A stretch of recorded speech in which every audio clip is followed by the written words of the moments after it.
further through chapter 11.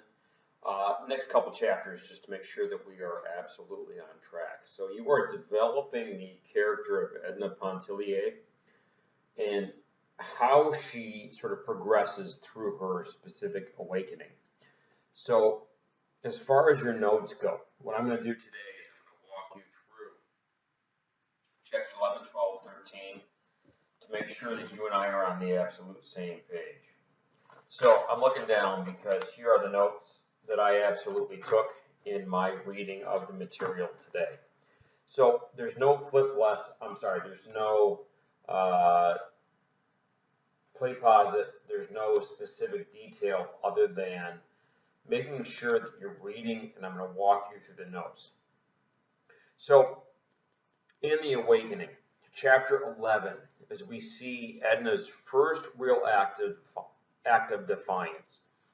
So she's been sort of puttering along with her expectations and how she's getting more and more upset with Leonce and with her conditions and with her sort of specific set of expectations as a mother.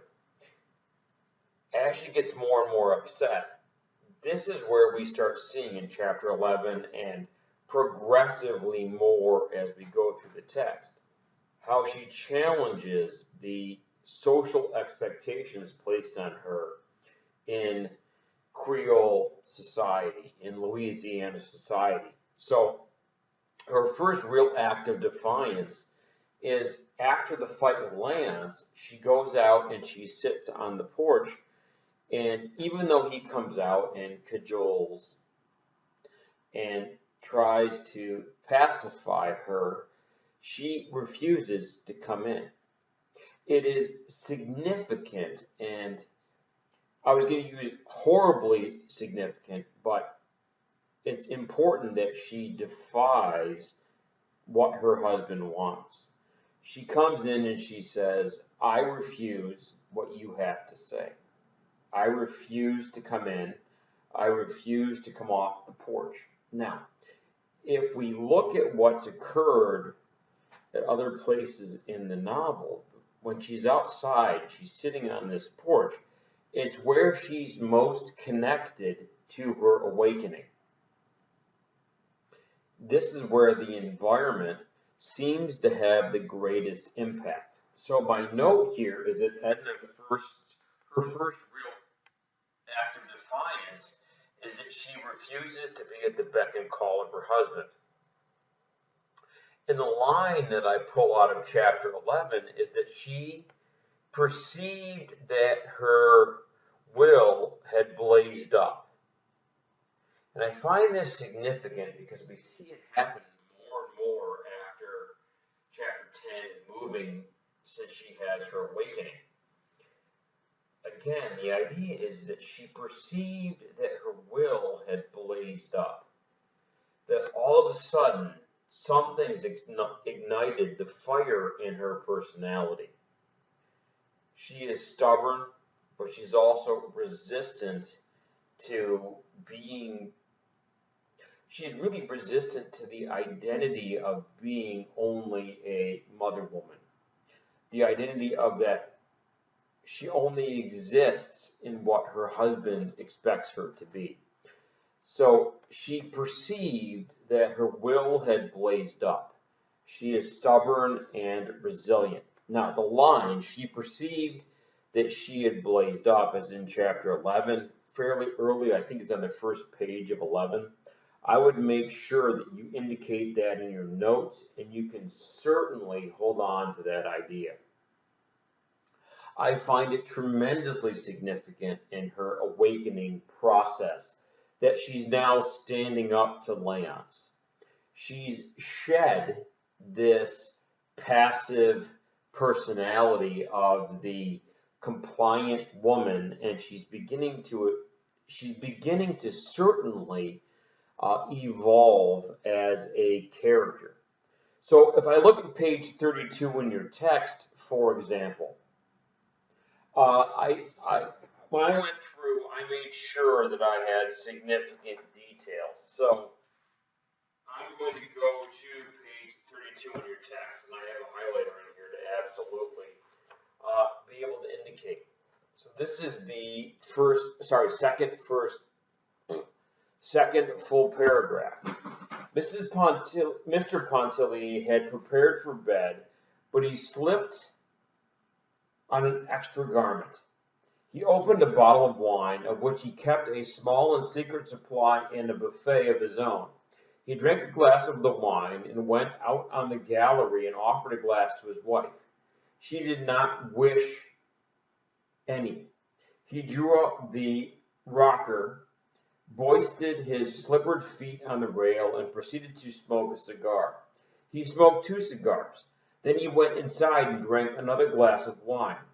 Mrs. Pontillier again declined to accept a glass when it was offered to her. Mr. Pontillier once more seated himself with elevated feet, and after a reasonable interval of time smoked some more cigars. Now, I look at the relationships or the interpersonal communication that exists between men and women, and this silent treatment that Edna certainly engages in passively resisting her husband's attempt to make up, I find significant. It's subtle in the fact that Edna is not at all interested in her husband's sort of attempt to mend the broken relationship, to sort of make up for the fact that he is absolutely disengaged from what's occurring. I'm on 32, and if I move further down, Edna began to feel like one who awakened gradually out of a dream, a delicious, grotesque, impossible dream, to feel again the realities pressing into her soul. Now, if I was smart, I would indicate those lines. I look at that idea, the delicious, grotesque, impossible dream. It's unattainable. It is one of those things that Edna, as a character, is not going to be able to achieve. And it's immediately told to me on 32. So she's disconnected from the larger idea, and it's going to be very difficult for her to connect to that awakening that she's having. If I move further down in chapter 11, this is about 6 lines from the end of the chapter. Edna arose, cramped from lying so long and still in the hammock. She tottered upon the steps, clutching feebly at the post before passing into the house. And she says, "Are you coming in, Léonce?" "Yes, dear," he answered with a glance following a misty puff of smoke. "Just as soon as I have finished my cigar."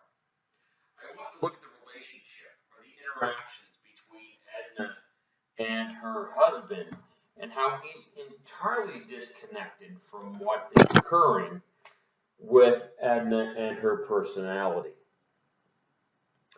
If I move over into chapter 12, and I have absolutely chapter 12, 13, and 14 outlined specifically in my notes. I don't know if you can see the highlighting there, but certainly I've gone through and taken all my own notes to make sure that I was absolutely on track.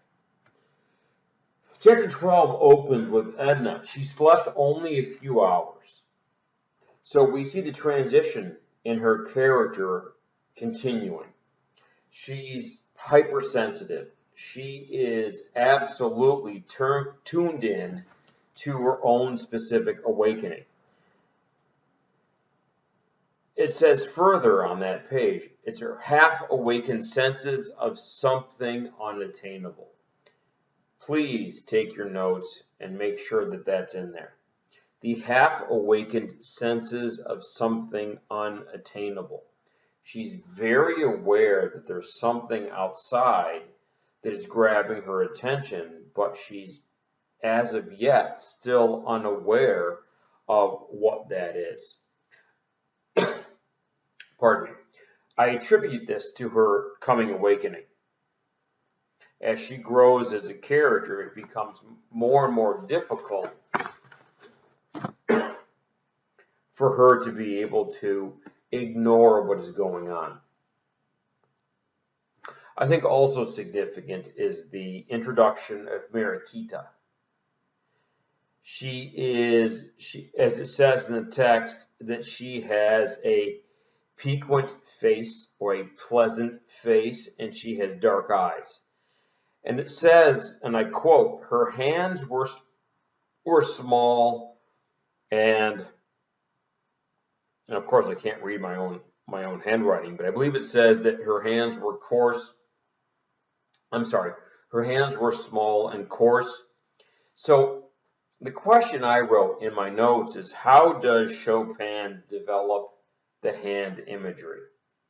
Take what she says about Edna in chapter 1 or 2 when she and Robert are coming up from the beach, and compare it to what it says here around page 32 about Mariquita and how her hands were coarse and small. I find that very significant. The hand imagery is an idea that talks about Edna's, or not talks about, but relates to Edna's growing development as a character. So I find that extraordinarily significant. On page 34 in your text, it talks about Mariquita is deprecatory. She is deprecating. She is willing to sacrifice her own sense of identity for making sure that she goes along to get along. She goes along to get along. Instead of rocking the boat, she sacrifices her development for the sake of being passive. She sacrifices her development for the sake of being passive. Now, the question I wrote in my notes for chapter 12 is, why is this passivity significant or attractive to Robert? This is the point in the novel where Robert certainly becomes a more significant character. In the beginning, he certainly was safe. He certainly was a passive love interest for all the women at Grand Isle.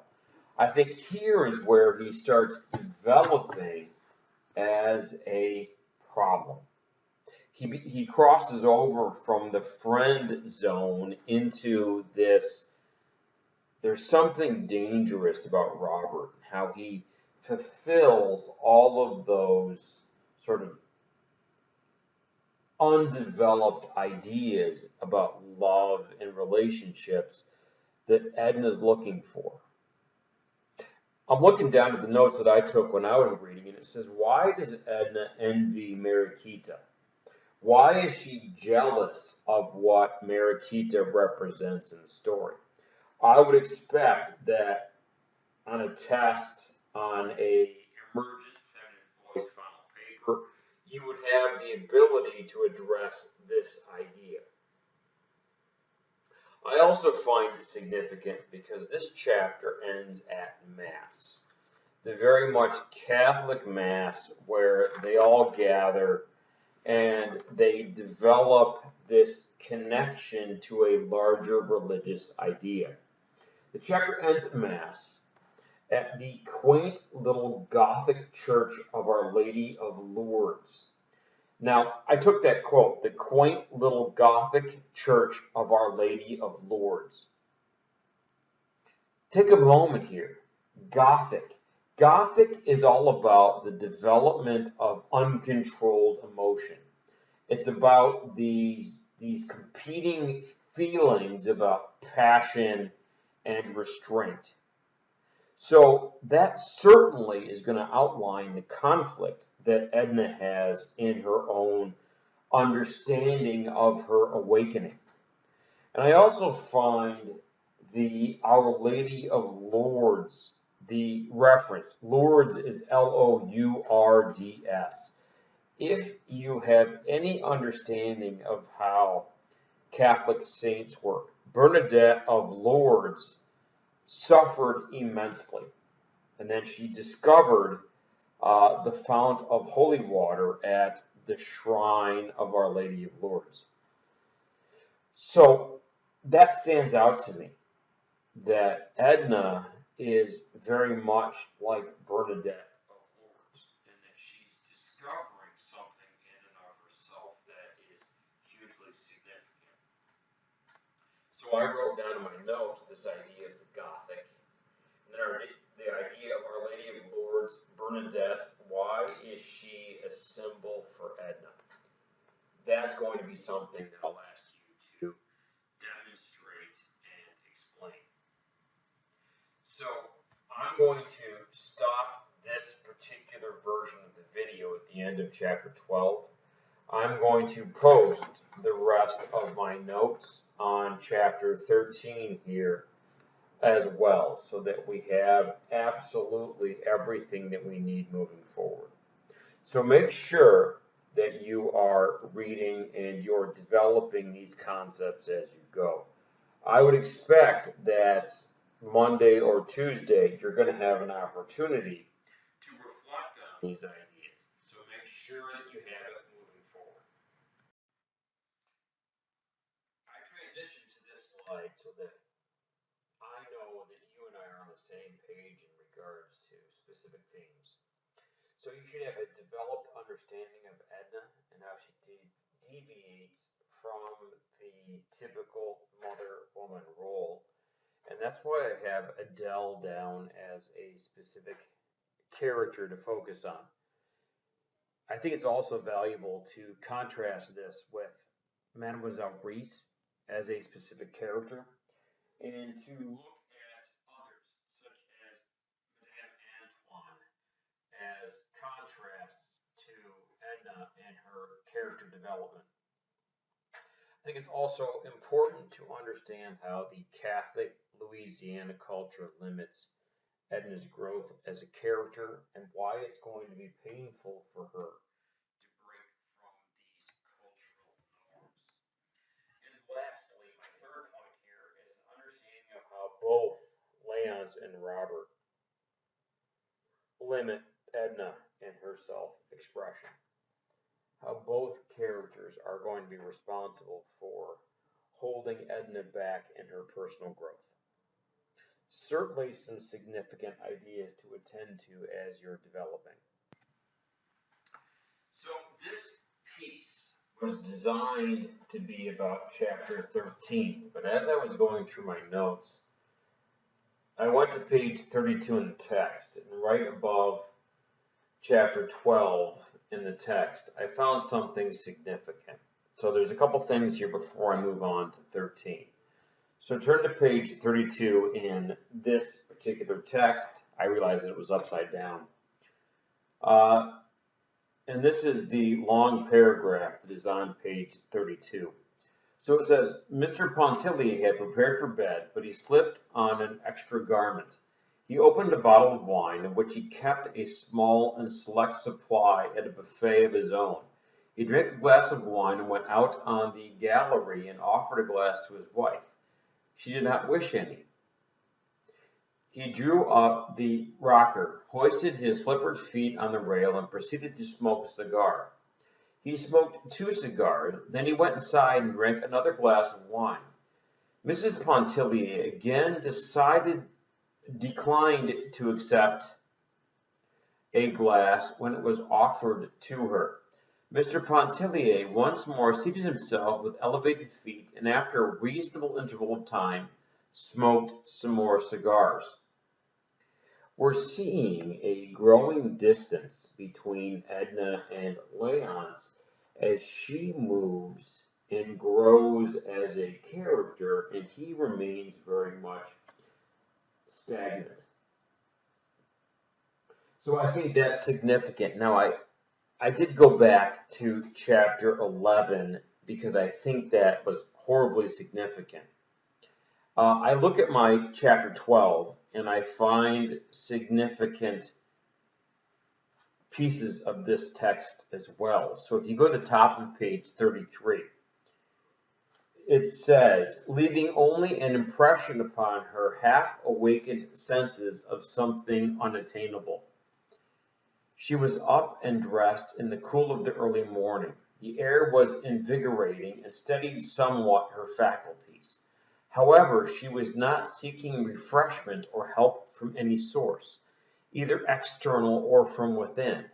She was blindly following whatever impulse moved her, as if she had placed herself in alien hands for direction and freed her soul of responsibility.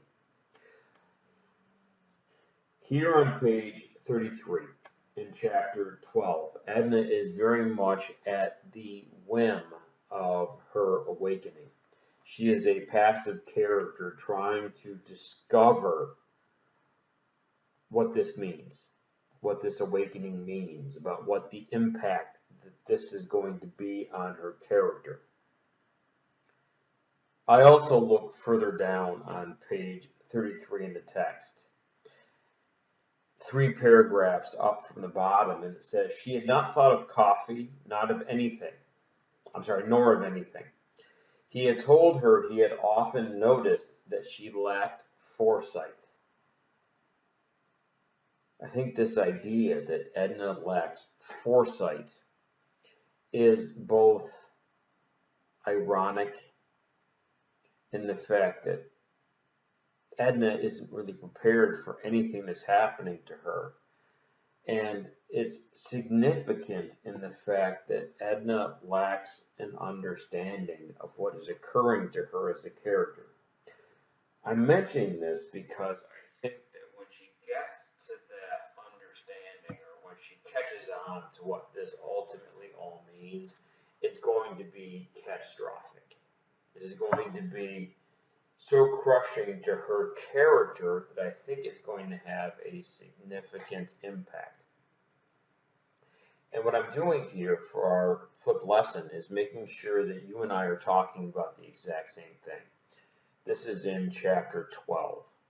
Now, both here on the bottom and then here in the text, we're talking now about the transition to chapter 13, where there's a lot of things occurring.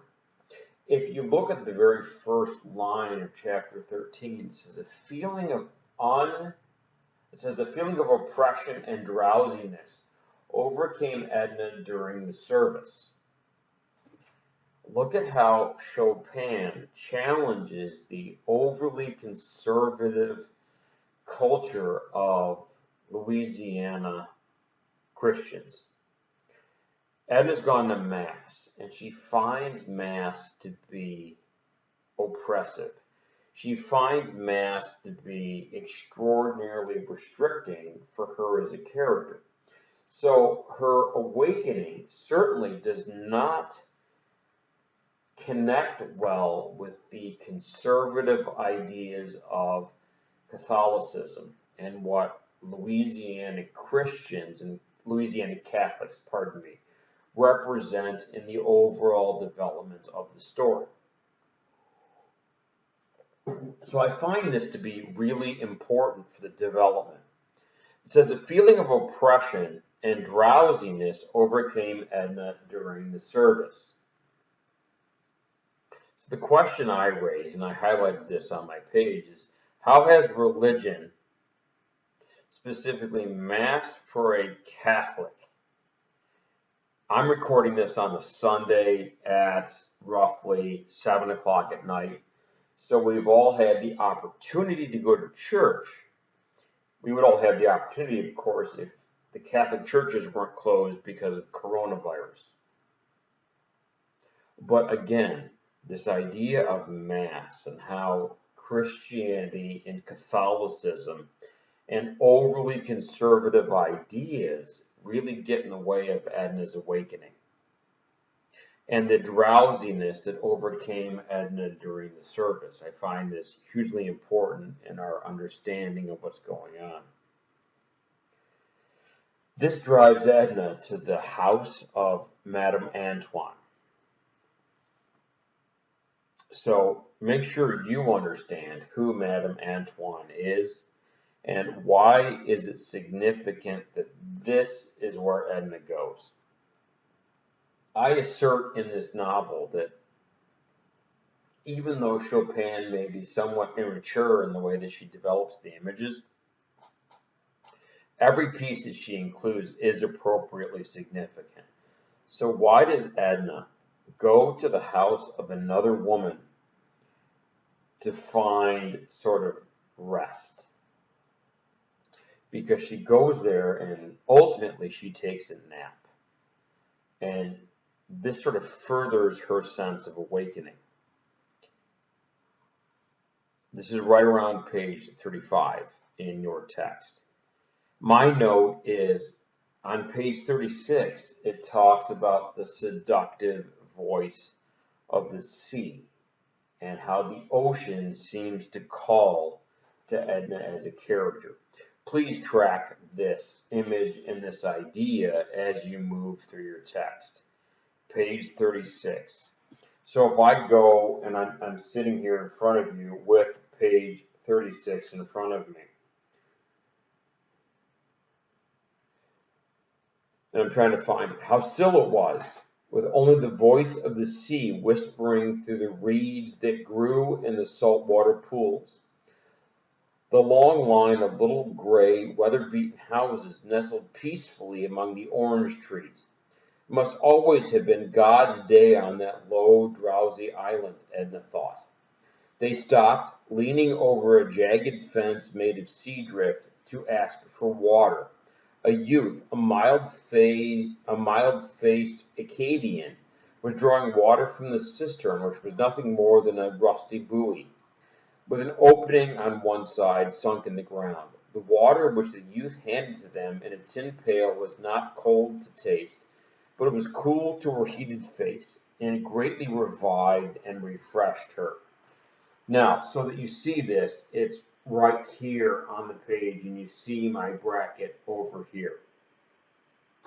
As Edna struggles to develop as a character, chapter 13 really starts to show Edna's awakening as a character.